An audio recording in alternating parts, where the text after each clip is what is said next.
Hello and welcome to the Marlborough Book Festival podcast, the place where you can hear writers talk about their work, their lives, and the inspiration behind their writing. I'm Claudia, the treasurer of the committee, and today I'm delighted to be introducing the wonderful Charity Norman, talking about her book, The Secrets of Strangers. In The Secrets of Strangers, published in 2020, a gunshot rings out in a London cafe, and the lives of 5 strangers are forever changed. Charity discusses her recent novels, her inspiration, influence, and writing process. The conversation was recorded at the 2021 Marlborough Book Festival, an annual weekend of wonderful writers, curious audiences, and beautiful Marlborough. The festival is aimed at anyone who loves great writers and writing. If you haven't read the book before the session, you'll definitely want to afterwards. For now, please enjoy Charity Norman speaking to Tessa Nicholson. Kia ora, welcome to this session of the Marlborough Book Festival 2021. My name's Tessa Nicholson. I'm the MC for this event with Charity Norman. I've been very excited about this one. And Charity, this is her first time at the Marlborough Book Festival. She said she's in love with it. She's all over it. So we're going to have it back. She's going to write some new novels so that she can come back and talk about them. It's a great incentive. That's a good incentive. So you're an author of 6 novels. The latest one is Secrets of Strangers, which, by the way, is available for sale, as is See You in September, outside in the foyer. And if you wish to copy them, to buy them, Charity will be more than happy to sign them there. And there will be time for some questions at the end of the session as well. So, Secrets of Strangers. 3 hostages, 1 London cafe, a man on the brink with a gun, a police negotiator. Incredible story. And I gather it's based on a situation of the Napier siege where Jan Molyneux was involved. Yeah. That's right. When I was trying to decide what to write next, and I was in a cafe talking to a friend about the Napier siege, and she hadn't been there, and this is extraordinary. I'm sure many of you will remember it. 2009. Remember anybody from Napier here? Well, I was there when you were there, right? Oh, really? Well, you'll relate to this then.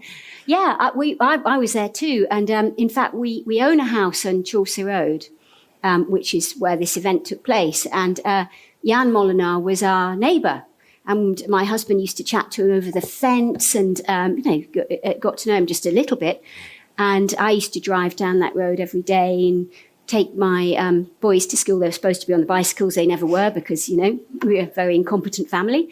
And still are. And that particular morning, I drove down to Napier Boys, drove back up at about 8:25.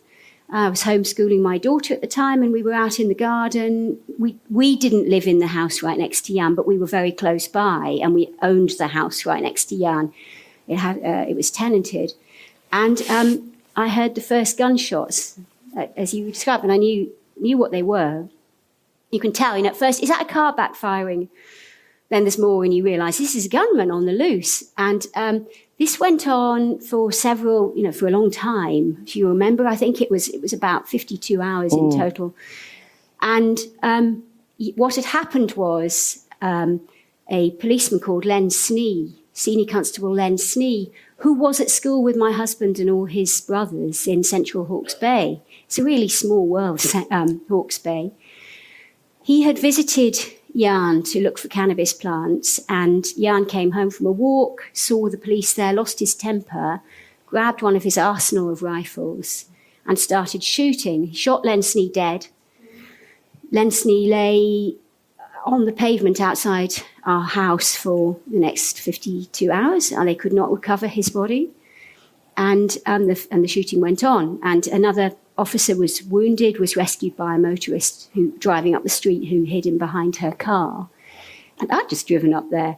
And then the army flew in, and lots of guys with webbing. And we listened to these shots, as you say, for days. And I remember thinking how tired and lonely Jan must be getting. I mean, of course he had done something terribly wrong, but he was a man. I've met him. He's a human being. And I remember thinking, he's on his own in that house and he can't rest. And how must he be feeling? The negotiators were trying to talk to him. And eventually we heard that single shot, that final shot. And it sounded different. And, I sensed, I knew that Jan had taken his own life, and indeed he had. And later I read a book by the police negotiator who felt that this was a failure. It wasn't, but he felt this failure that he hadn't been able to talk to Jan and persuade him there was something, left to live for. So that was quite a big experience, really. And which led to you thinking about the book. I was thinking about it. I was telling this friend, and I was going to be writing a different book. And then I suddenly, in this cafe, said, "Oh, I think might be a book in this." And I looked around and I saw these people in the cafe, and I started to think, who are you? Who are you? Who are you? What's your story? And it occurred to me that of this crowded cafe, I didn't know anything about any of them. And any one of them, might have been in that moment of crisis. And so that was when the idea came to me.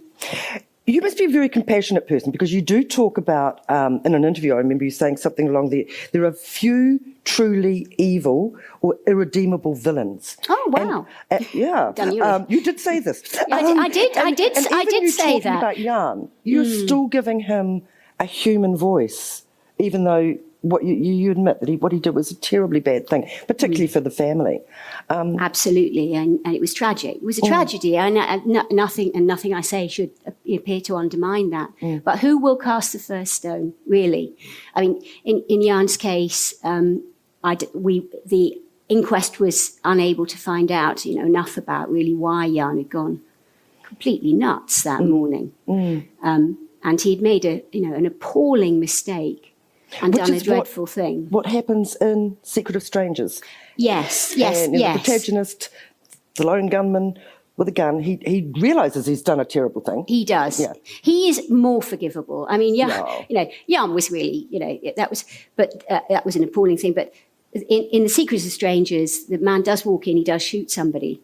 And then a siege begins, and it's about what happens over the next 12 hours. Some of you might have read it, and an awful lot unravels and comes to light in that 12 hours, and we find out what the motivations of the gunman are, and we get to know him as a person. And he is a lot more forgivable. But not at the beginning.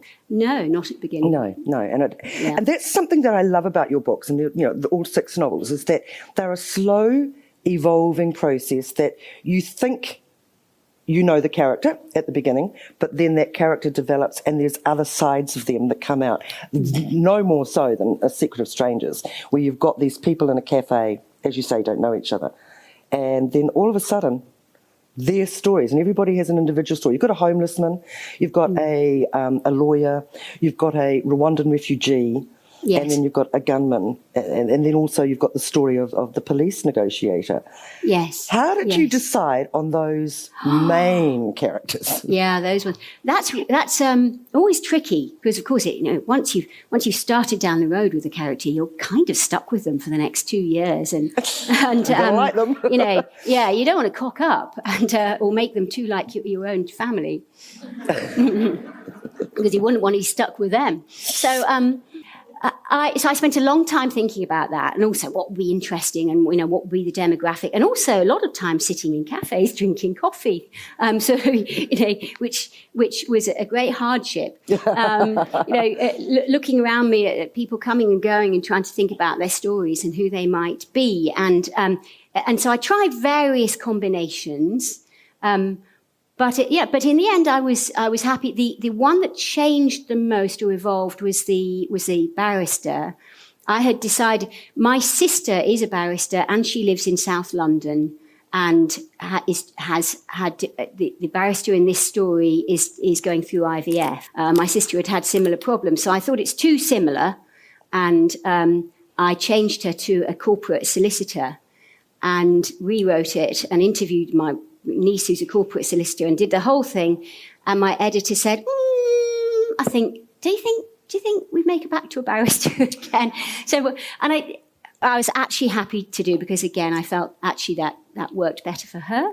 The homeless man, I really wanted to write him. He was actually the first, and there were two influences. One was a story from one of the bombing in Manchester. You remember, where in a horrific event, and one of the people who died, this horrible bombing at a music concert, died in the arms of a homeless guy who, later there was talk about whether the story was true or not, but let's assume it was, okay? Because who cares what the Daily Mail says? And he died in the arms, and I was very struck by that, the humanity of the homeless guy. They will have walked past him on their way into that concert. He'll have been sitting on the ground. It was winter, and they will have walked past him. But when the bomb went off and they were blown up, these people, and were dying, one of them was in his arms when they died. But they also, at the same time, my father, who's in his 90s, very eccentric, and he had found some homeless people. And he's, all his life, he's spent a lot of time with rough sleepers one way and another. And we always had a couple at our lunch table at Christmas. But I'm not on the psychiatrist's couch. So he had found a couple of rough sleepers at his church sleeping on the steps. And so he invited them home to his spare bedroom, and they lived with him there for some time. And so I wanted, although I didn't know, these were very different people. It's not their story, but I wanted to tell something of that story. So Neil, rough sleeper, starts the book. He is the opening, the prologue of the book, and he wakes up on the steps of a church very close to Tuckbox Cafe. And the actual church that I was thinking of is the one where we'd just held my mother's funeral when I was writing the book. The whole thing, you touched on that briefly, that your father was a minister. You were born in Uganda and you came back to England, and you ended up in Birmingham. Yes.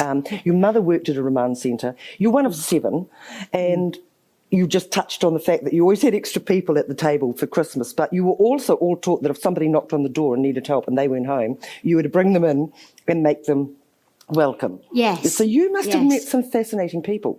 Yes, I think heard some stories. Yes, I think we did. And I think at the time when we moved from Yorkshire, which was beautiful and idyllic and gorgeous, and lots of space and countryside, and we moved to inner city Birmingham, the Black Country of Birmingham.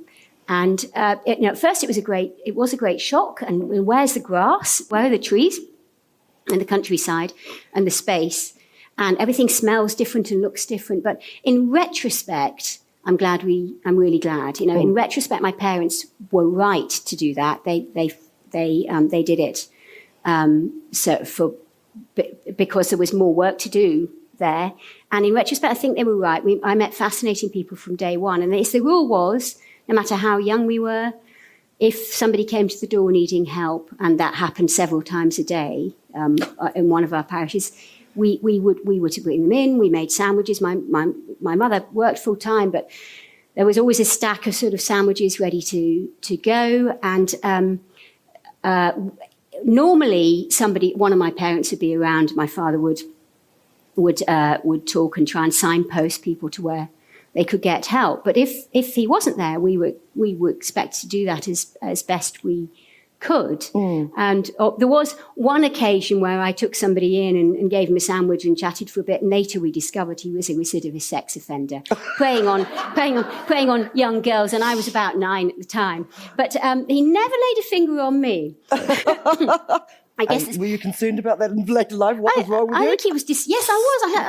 I think he was distracted by the cheese sandwiches, probably. So you've had such an eventful life. You've done a lot of travel. You've been barrister. You've grown up in this amazing family. You've emigrated out to New Zealand with your 3 children.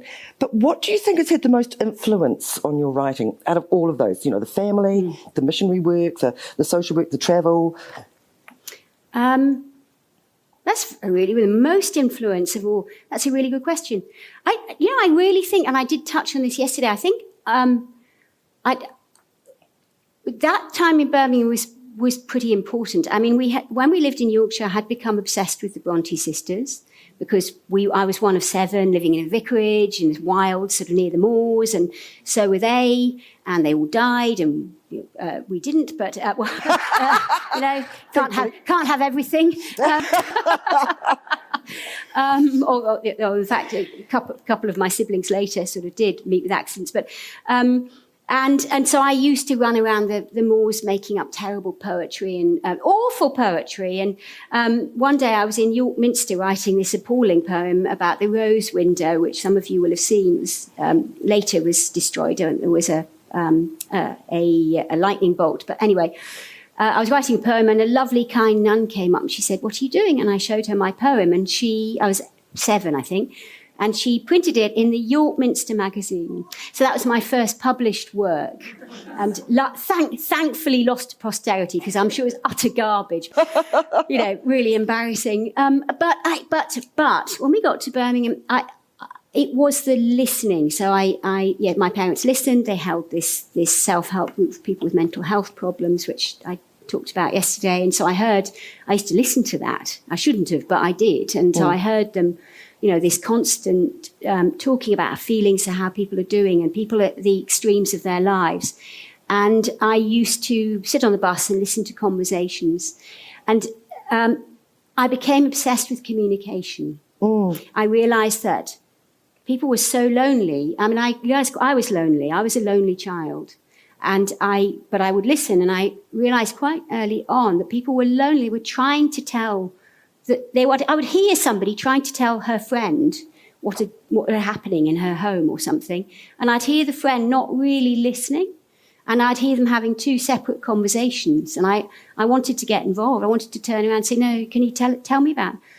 And so I became really quite obsessed with reaching out and either listening or passing on some story. Well, as humans, you've said we are the most developed species on the planet. We have a language, but that doesn't necessarily mean that we communicate. No, it doesn't. No, and you would have found that in your work as a lawyer, wouldn't you? Yes, absolutely. I think a lot of the difficulties which the people I worked with, both in criminal and family law, would not have occurred or could have been lessened. Had there been had everybody been better at communicating and listening. I mean, it's such a cliche, isn't it? Communication is the key. But in that line of work, it really is. I mean, the family law in particular, you wanted to bang so often, bang heads, particularly in the... and one of my earlier books, The Son-in-Law, is about this. It's about a man hits his wife, which is entirely wrong. I don't obviously recommend that. But as she falls, she hits her head and she's killed. And the story, and he does time, he's in prison in Leeds for some years. And the story is about when he comes out, and should he be a father to his children, or has he crossed that line at all? Yes. And that was sort of inspired by families I came across who would sort it out if only they would talk and if only they would communicate.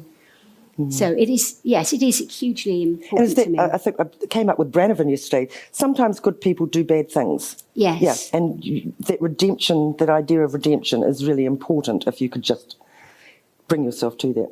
Yes. Your writing process, your characters are quite fascinating. And I read something that you had written, and it was about the process. You might catch a character, might be just out the corner of your eye, and then other bits and pieces of their personality come to you, and even down to the point that you actually are searching through their pockets or their desk drawers or their handbags for the detritus of what's in those to give you their personality. Yes. That sounds like a lot of work. Yes, yes, it is a lot of work. The characterisation is a lot of work, and the book, in my process, and I'm sure other people do it much more easily and much quicker, but I'd find the book doesn't take it life and start to breathe and feel 3-dimensional until the characters have become quite real. And that at first, yes, as you say, I have the concept, have the idea, a Rwandan nurse, a refugee from Rwanda, and that's the idea, but she's not yet mutesi. She's not yet a person. And so I begin to get to know them. I try to think about the Johari window. I don't know if you've ever come across that. The Johari windows, in one corner you've got things people know about themselves. They've got lots of people nodding. Things people know about themselves but nobody else knows. They know about themselves and everybody knows. And that things about them that other people can see and they can't see themselves. And then things nobody knows, I think it is. And so I use this, and I find this because we all have those things, don't you? There's things about everybody, all of you, you and you and you and you, that we know about ourselves, and we don't want others to know, or we don't sort of go about revealing. And conversely, there's a lot which others can see in us, and we either don't want to see in ourselves or actually don't know, and so on. So I start to fill in those windows when I'm thinking about them. So do you do this before you've even started writing? Very often. And does the plot develop because you've done that with your characters? The plots are character driven, but I've normally got a synopsis. I've got some concept of what the role, the sort of story arc of that character will be. So it may change to some degree how the plot goes on, but normally I do have that arc. And so I'll start with this, but as the book is written, the first draft is going on, the colour is added. The dimensionality of it is added, and I may go through their pockets, and that's quite a useful exercise. is to look think in, about what we've got in our pockets at the moment. I mean, mine are full of garbage. Mine are full of old bus tickets and so on. As I'm chaotic, and so I'll think about what have they got. So often, what they've got in there, what is Bagginsy's got in his pockets does reveal, or their desk drawer. And, think about what's in your desk drawer, or your handbag. And mine is like Mary Poppins, but without the magic. And these things, they say so much about the inner life of that person. And once you've got that, do you feel like you're then at one with the character? I'm beginning to really get to know them. That's so do they ever overlap, or do they ever actually take over your mind? Yes, they do.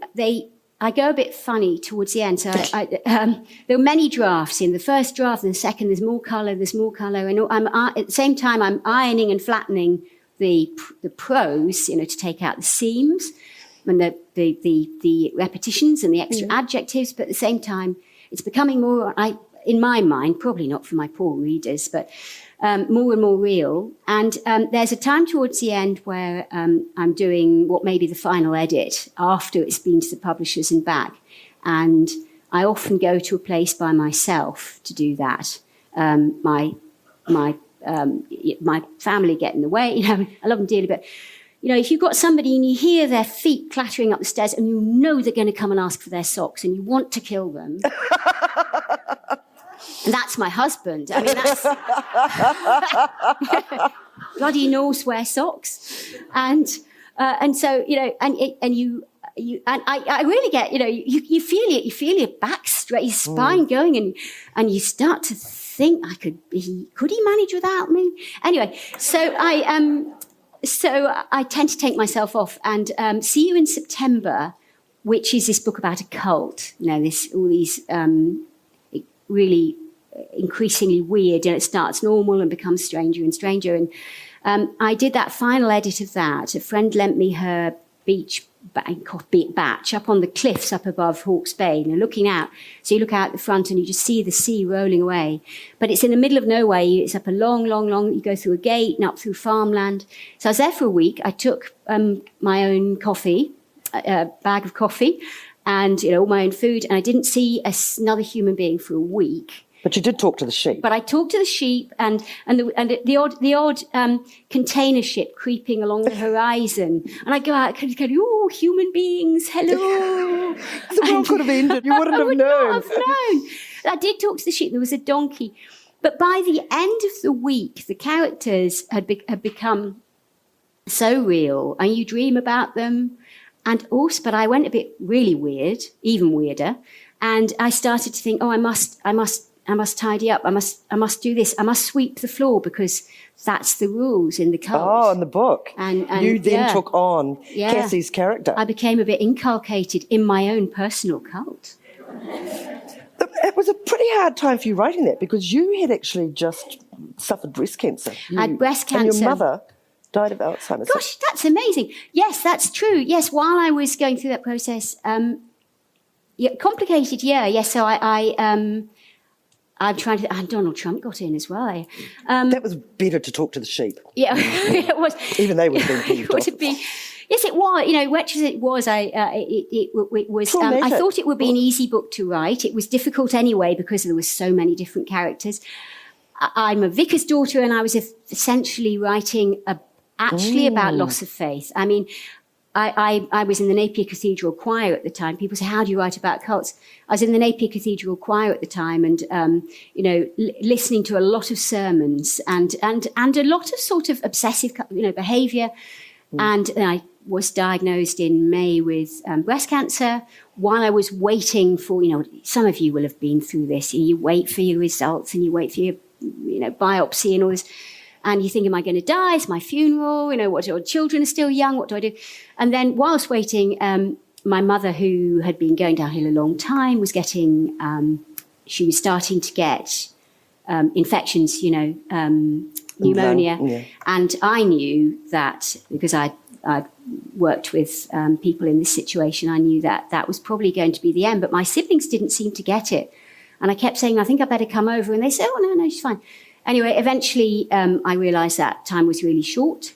And so I was able to get a flight and I got to Hong Kong where I was changing planes and the phone rang and she had died. So I didn't make it.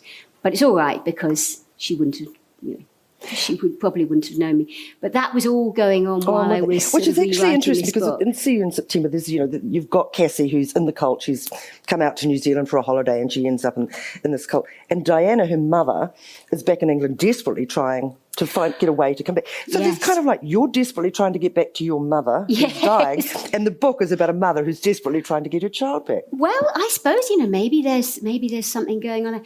Actually, the other thing while I was writing it, which probably feeds into this, is that my daughter, who was then 17, she left home at 15. She went traveling into Argentina as an exchange, but she went back at 17, and she was backpacking through Colombia alone, through Colombia and through South America for months and months. And she's very courageous. I did the same thing at the same age, so I couldn't argue or complain. But Colombia at that time was a pretty dodgy place. There were some kidnappings and murders for Ransom, organs and various other things. And so when, on Facebook, when somebody's writing, you can see the little green wiggly line. And she would disappear for days at a time because she was out of range. And I would look for the green wiggly line appearing on Facebook. And I think that means she's alive. But I always thought she might be going to be writing, I'm in the boot of somebody's car. So you could really relate to Diana. So I could relate to Diana. Yeah. Yes, I knew that sense of being utterly helpless. If she were in the boot of somebody's car or in a cult, although if they got my daughter into their cult, they'd regret it. But because she'd soon be leading it. But there is that sense of helplessness.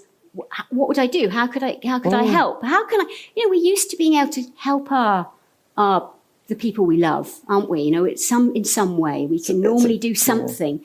And it's a helpless situation when you can't. It's a helpless situation when you can't. That's right.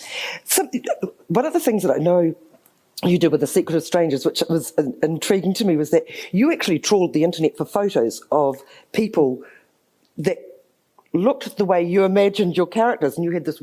You call it quite creepy, a big whiteboard of, this is Neil and this is Abby and this is Buddy the dog. Was it helpful? So helpful. You've never done that before? What was the previous book?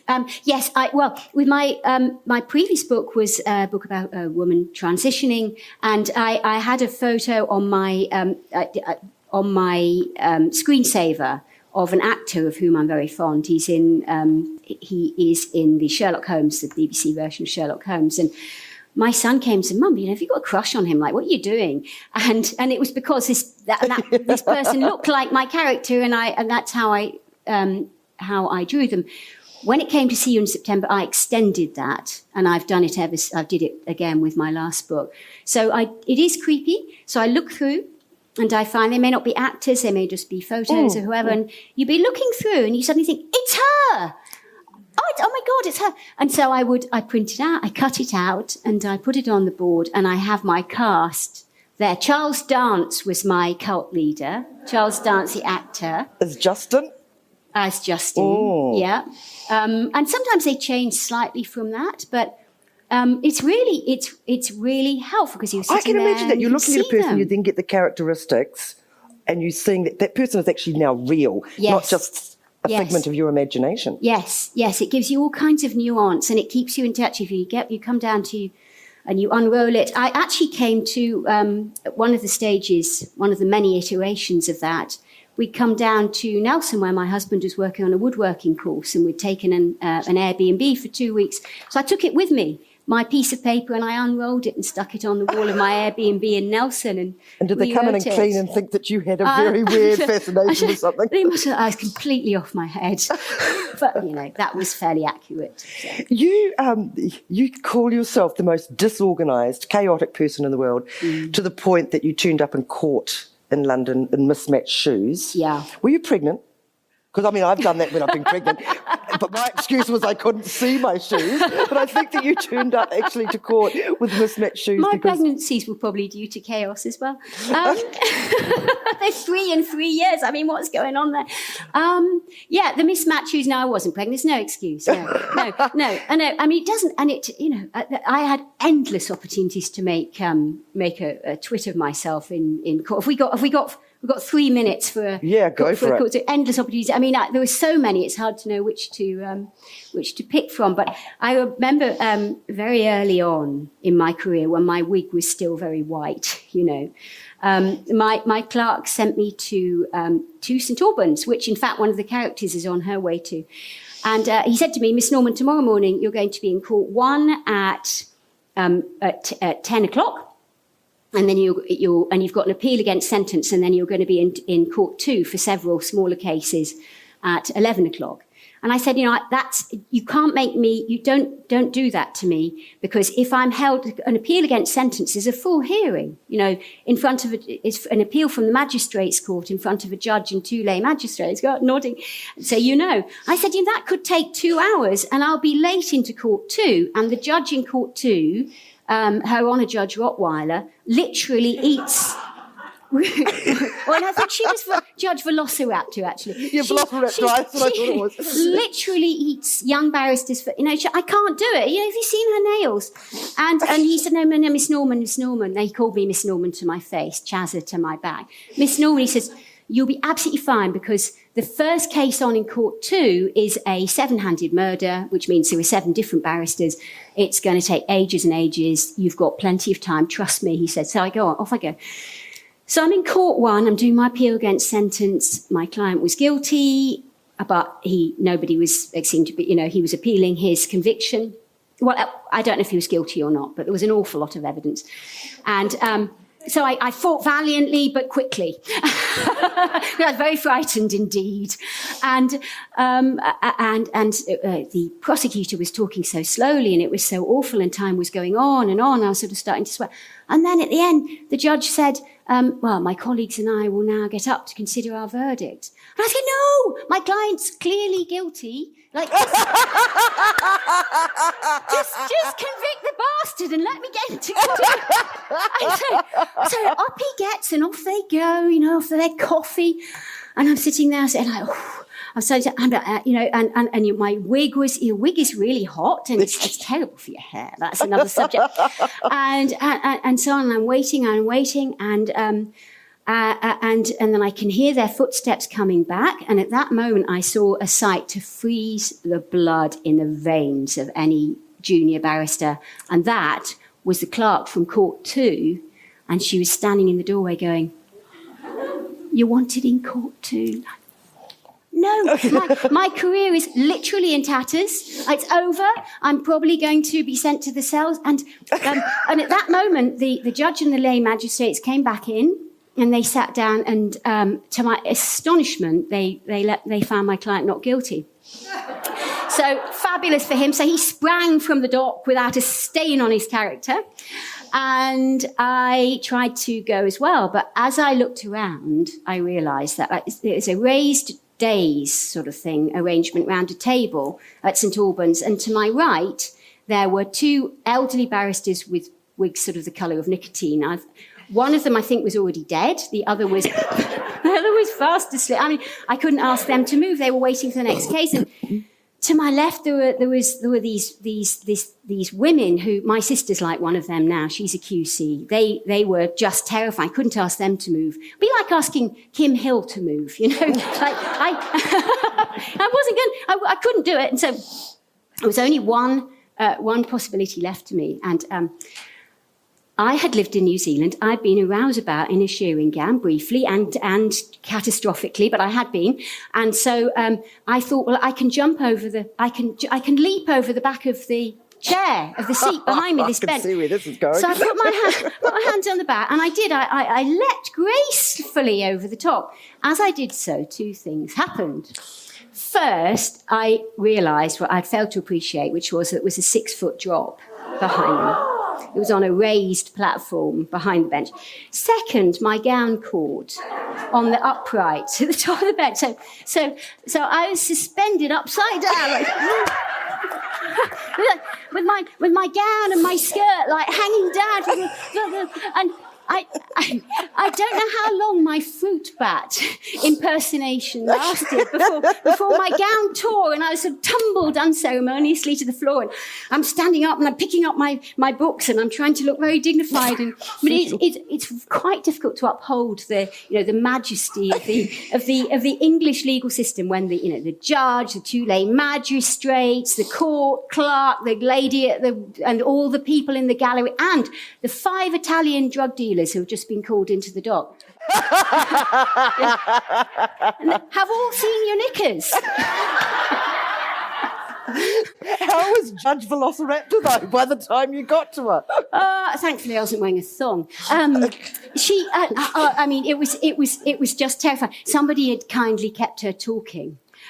So when I sort of come scuffling in, kind of put my wig on straight and come rushing in, and I survived to live another day. I can see why you emigrated to New Zealand. You say it was because your kids had never seen you, but you were embarrassed about your knickers. It was one of many occasions when, yes, either the knickers or some other disaster. But as the years go on, and your wig gets less white and your waist gets less waist-like, and eventually the day comes when judges start to look quite hot, and then you realise that you've been at it too long.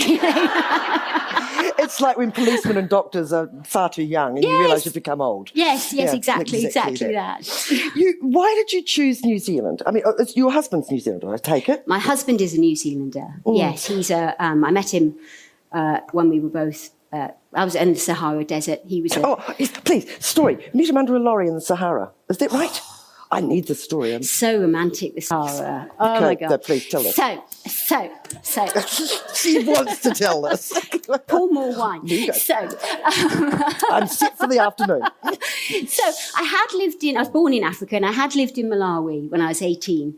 And I'd seen these lorries come through, these overland lorries, and they're Bedford trucks. And I thought, they're appalling. They're just people just shagging their way across Africa. I'll never go on one of them. I'm a serious traveller.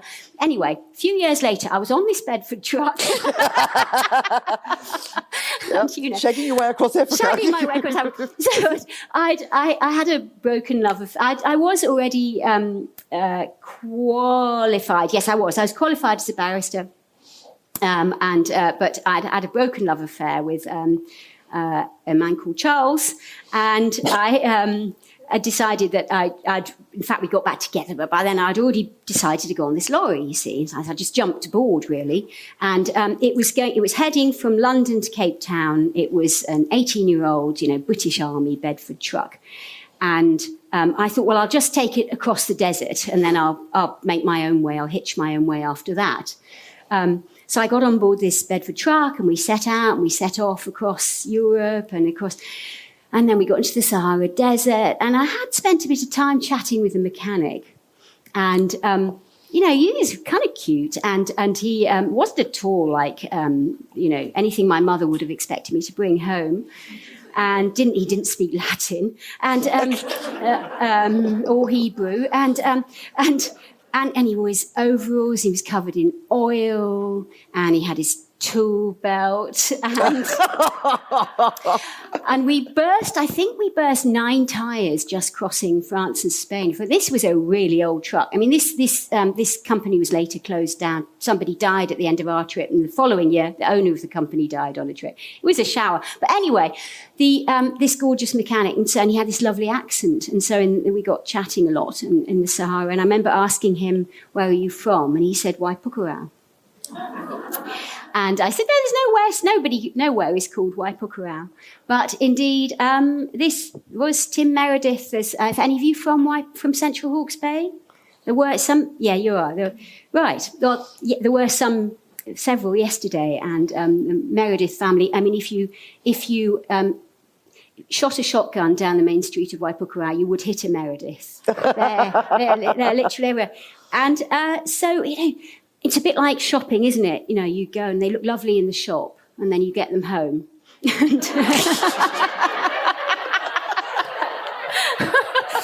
I've never heard that analogy before, but yeah, I'll go with that one. Because the Sahara is so romantic. Like we were sleeping out under the stars, separately, of course, I can understand why the 3 great desert religions are desert religions, because out there is a great sense of something enormous. I suppose it is enormous. It's the Sahara Desert, but you're on this enormous flat plain with a circular horizon, and you wake up in the morning. It's just you and the embers of the fire, and when the sun rose in the morning in the Sahara, there was green flame creeping over the edge of the horizon as the stars paled and this cold wind. And it was romantic, Anyway, I married him. Long story short, years later, we wore my mother down, and eventually I married him, and we stayed. He, at that stage, wasn't keen to come back to Waipukurau, having run from it. He didn't particularly. He wanted to stay in England, in fact. But after 15 years of practice as a barrister, in which time we had the 3 children, and he was the house husband, he brought them up. And the time came when it occurred to both of us that these children didn't know me. In retrospect, they would have done better if they had never got to know me. But, there you go. So you actually swapped roles in. You came to New Zealand and you gave up the barrister lifestyle, and Tim went out and worked, and you became a house mum. What was I thinking? Yeah, I was thinking, was that tough from what you'd been doing? Intelligent conversation, going to children. I mean, Central Hawke's Bay has... I didn't mean that. I meant being a house mum. Being a house mum, yes. I know what you mean. I did have to explain to my other mother they don't wear grass skirts. That was a big change. And as I've said before, it was almost literally Newcastle Crown Court 1 minute and Onga Play Centre the next.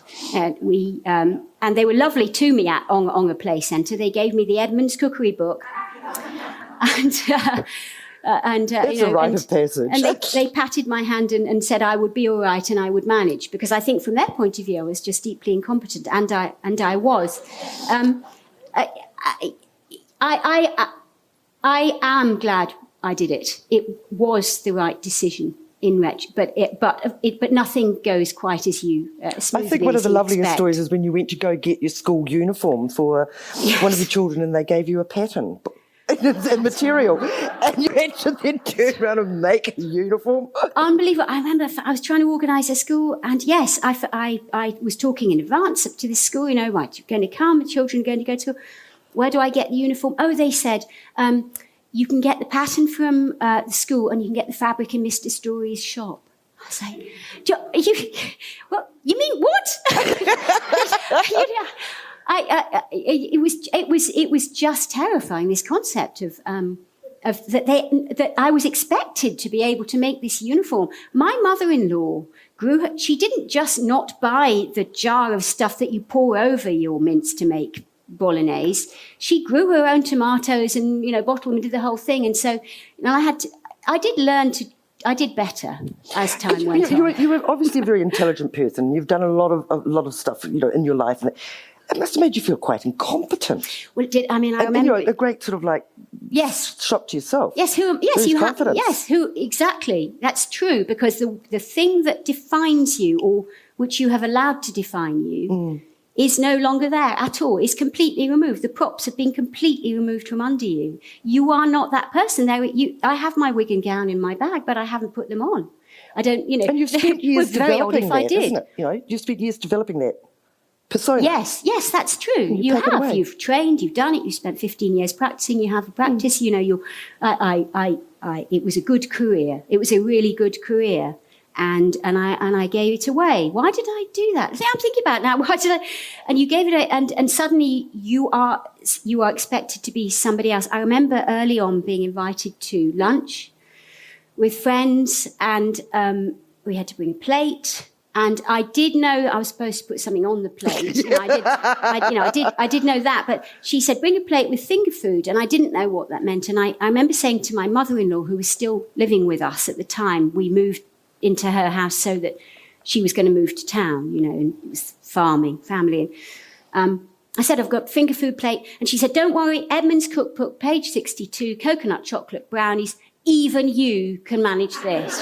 Even you. So how wrong she was. So I went into her pantry. She had a pantry. I mean, anyway, I went into the pantry, and I started trying to make those eggs flying everywhere. And there's flour, and I was covered in flour and some chocolate coconut powder and cocoa everywhere. And 40 minutes later, I'm in tears, and there's a pile of burnt coconut, whatever they were. It didn't even look like anything.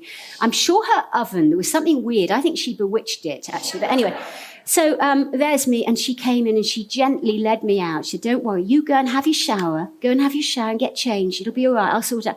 So I come out from my, having cocoa powdered myself, and she's whisked up a beautiful pile of coconut chocolate brownies. And on top of them, she's a Hawke's Bay woman. Oh, yes, she's a Hawke's Bay. I'll tell you about that in a minute. She's a Hawke's Bay woman. And on top of it, she's put a rose from her garden, because all Hawke's Bay women are Marlborough women the same. All Hawke's Bay women, certainly back then, had a beautiful garden. I bulldozed it later, and she, we got on really well. And she covered it with cling film, and she gave it to me to take. So I was off to the car to get into the car, and I gave the plate with the brownies on to Tim, and I went to get in the driver's seat. My mother-in-law came marching over, all 5 foot of her, and she said, no, that's not how we do it. Think about that pronoun. She said, that's not how we do it. He drives, you hold the plate. Oh, it's a bit of a culture shock. Yeah, I said, have I taken the emasculation of your son too far? And she said, no, I think it's gone quite far enough. I mean, what does Tim say to this? Well, I think he found it all quite amusing. I mean, later she claimed to be tongue-in-cheek, but I tell you what, she wasn't. She said, I was joking when I wrote about it in Next magazine. Oh, I was joking. Oh, I don't. Anyway, get in the car, and we're driving along. Tim's driving, and I couldn't even hold the plate properly. And he went round a corner. The whole lot went onto the floor, and I'm scrabbling to put it back on, and the cling film wilted, and the flour died, and everything. Why are there always coins and dog hair on the floor of a car? Even when you haven't got a dog. And I took it to the party, and nobody asked me for the recipe. Not one. Did anybody eat it? Actually, they did. They did. So I think that once they'd taken it and put it in their mouths, they couldn't do anything about it, could they? Hawke's Bay women don't spit it out. Okay, one question that I'm really intrigued. You're related to Virginia Woolf. God, you have done your research, and I'm impressed. I am related to Virginia Woolf. This is so amazing. Yes. She's just like one of the greatest authors of the 20th century. Yes. So yes. tell us this relationship. Well, she is my cousin. My great-something grandmother is Julia Margaret Cameron, who any photographers among you will have heard of. You can look her up. Julia Margaret Cameron was the sort of groundbreaking Victorian photographer and friends with, Darwin and people like that. That she's the great Coleridge and whoever, and she was of the family of Virginia Woolf. They both came from 5 sisters, the Pattle sisters, who had all originally been based for generations in India. They were colonial. They were the Raj. They were so we were all descended from these same ones. So my ancestor and her are first cousins. So we're first cousins. Have you always known that? Or did you find it out later yes, in life? Yes, I always knew it. And we share, Virginia, of course, we share ancestors. Virginia, yes, no, absolutely, because there are photos of her around. And because we've got Julia Margaret Cameron's photographs, many of them are in museums and art galleries, but we still got some. And so a lot of the same. And in fact, our family, in some of Woolf's sisters' work, I think our family does get mentioned. So we share some ancestors, and she was very proud of what she called her Bengali eyes, because she and I share an ancestor. The time of the French Revolution, or just before, not long before, there was a man called Chevalier de Tang, who was a French cavalier.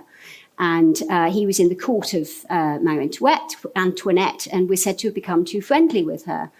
And so to save himself, really, he agreed to go to India, where he presumably took his horse. He was a cavalier. And there he met and fell in love with a young local woman who was...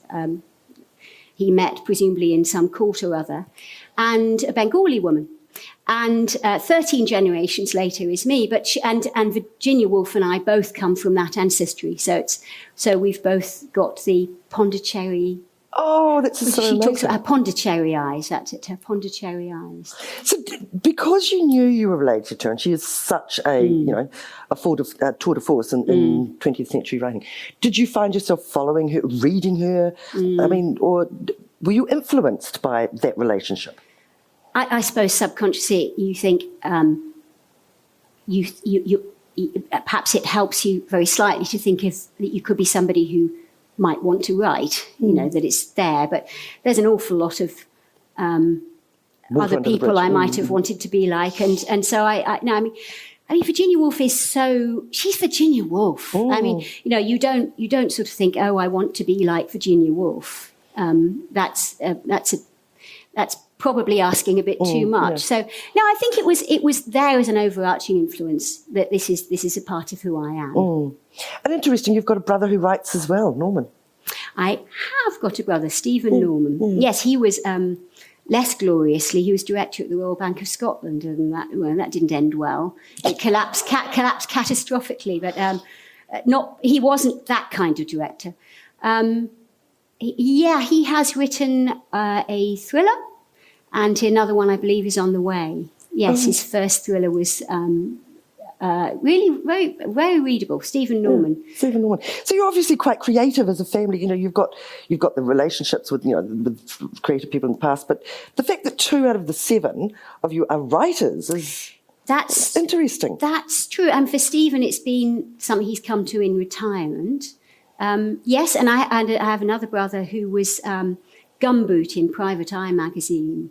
Which is really? I don't know if you get. I get it here sometimes. It's a satirical magazine, and yes, he's Gumboot, the agricultural correspondent. Not a lot of people know that. Oh. Are you working on something now?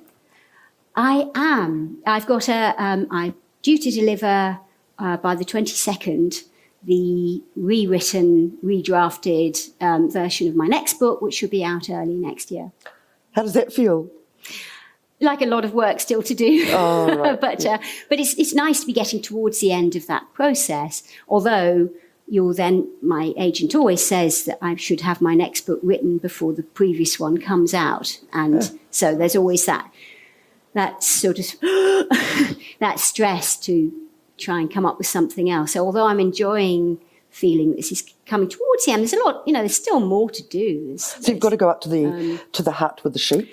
I might go to the hut with the sheep, yes, or I might find somewhere to go. Or you could send Tim and the children to the hut with the sheep, and you could stay at home with your own coffee machine. I could, yes. All the children are all largely elsewhere, so it's not so difficult. And in fact, Tim has now built another. He's at the moment, for complicated reasons, living in a little wooden hut himself, and we're both in it. The two of us sharing a space the size of this stage. But because that's really difficult to be in such close proximity, he's built me another little outdoor hut where I can go and work. So I spend a lot of time in there. Okay. Well, it's been absolute pleasure. But the questions, I'm sure there are heaps of questions from the audience today. Oh, come on. She's answered everything. Is there a particular of your books, the 6, that you feel more aligned to personally? I mean, The Fall or, Second Chances, which is actually a couple who have immigrated from England. Yes. Sort of seems to be a little bit of your story. It's 2 boys and a girl, which is exactly what, you had. Oh, true. When Stephen Hawking was asked which was it relativity or whatever would he choose, which theory, he said, that is like asking me which of my children I would sacrifice. And I feel slightly like that when asked, which of my books, because each of them, they take a long time to write, and you pour, at the time, you're completely absorbed in each one. You pour so much into it. The sort of standout in terms of the effect it's had would be The New Woman, The Secret Life of Luke Livingstone in New Zealand, which many people, isn't so readily available now. It was before. It's on Kindle. It's on Kindle, and it is actually available. And Beatty and Forbes in Napier stock it, and the publishers have still got it, and it's available in other countries. But this is based also on you were a counsellor for the Lifeline, and actually you worked or counselled with a transgender woman. I did, that's right. I did for a long time Lifeline, which is similar to Samaritans. And in fact, I've just redone the Samaritans training to keep up that training. And I was a supervisor, and one of the people I was working with in training was a transgender woman. And a lot of our callers were as well. And also, my father was in the army with and good mates with and godfather to the children of James Morris, who became Jan Morris. So I grew up, with that, knowing it wasn't a thing. It was just it was something I was aware of growing up. So when I was thinking about what to write next, that came to mind. And I really wanted to write it. And my colleague at Lifeline, when she heard I was thinking of writing it, she seemed very excited. She said, "What are you going to write next?" I think I was thinking of doing something about gender dysphoria. And when I got home, she'd written me an email, and she had attached to it a story, a newspaper cutting about a helicopter pilot who was a man who had been killed when his Robinson R-22 crashed. And it was a tragic story. And I read it, but I thought, this is very odd. How does she know? Because my brother was killed when his R-22 helicopter crashed in very similar circumstances. I thought, how does she know? I never mentioned that. I have just mentioned it to you.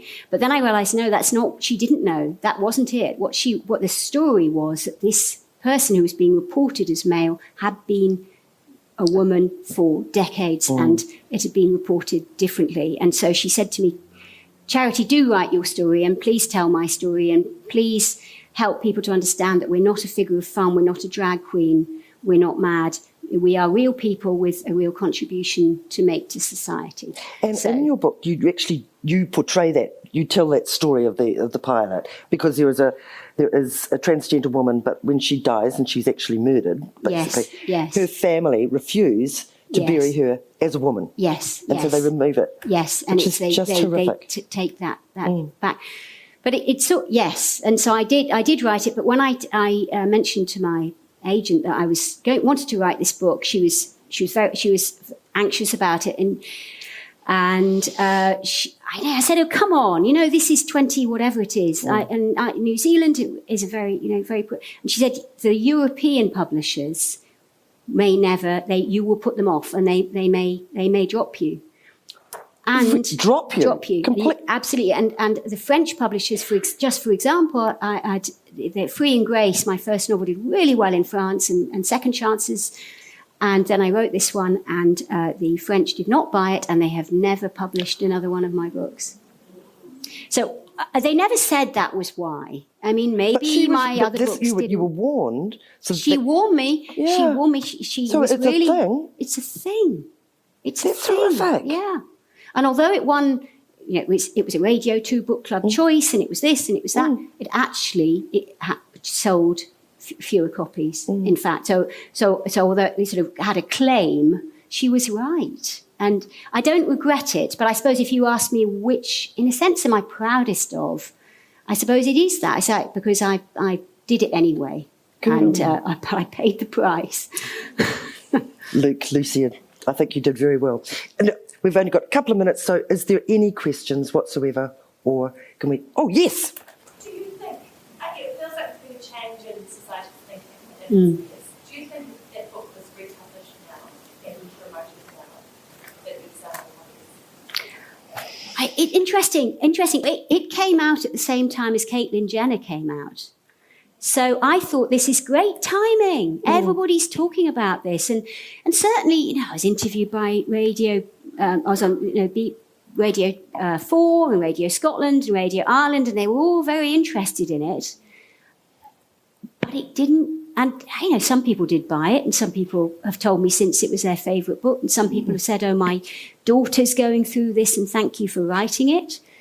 But do you know what? I'm sorry, but I'm not convinced that attitudes have changed quite that much in those few years. I mean, I'd need to do a study on it. I think if you marketed it to the young adult community, then it might. Yeah, that's a really good point, because there are other books like the Golden Boy, I think it is, that have that's perhaps.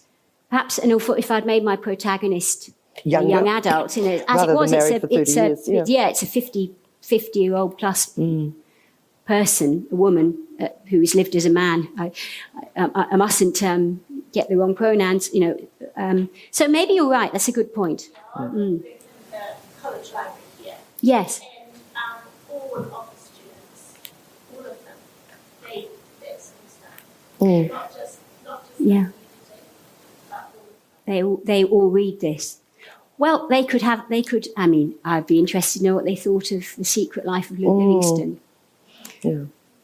Well, ladies and gentlemen, Thank this has been an absolute and utter pleasure. It's been one of the sessions I've looked forward to Oh, so much. thank you, me Charity. too. Thank you. And thank you all for everybody. coming out on a really cold morning, and I hope you've enjoyed the Hunter's Wines that you've been drinking. You haven't had a chance, now you can scull. No, but I will now. I'm going to make up. Yeah, because you're actually finished now for the festival. I am finished it's been the most wonderful festival, I've got to say. I love it. I love it here. I want to stay here. And thank you, everybody, for coming out. Oh, thank you, Charity. Thanks very much.